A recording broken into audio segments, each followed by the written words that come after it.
Ferdinand Dolorosa at inaalam namin ang krimen na nangyari dito sa Washers School. Tatanungin po natin ang isang pulis. Ano po ba ang nangyari dito? Nawalan ng pleno ang isang kotse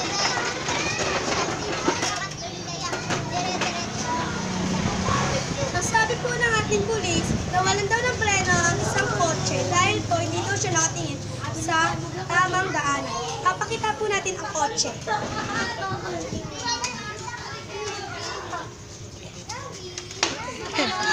Yan, bilis yan. Pindutin mo yan.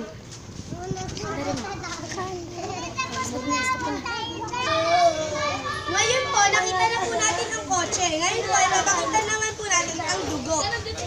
Ito po yung dugo ng aksidente kasi humingi pa siya ng tulong at namagok po siya dito. Papakita po natin yung pasyente at kamag-anak po nito. Ito po yung pasyente na. Ito po yung kamag-anak ng pasyente. Tatanong po natin sa kanya kung anong lagay niya ngayon.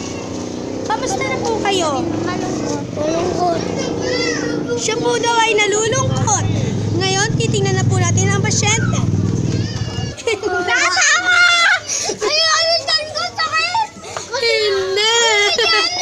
Uy, dyan dalawang pasyente ah. Dito na po nagtatapos ang ating report. Ito po ang pasyente na buhay. Ay!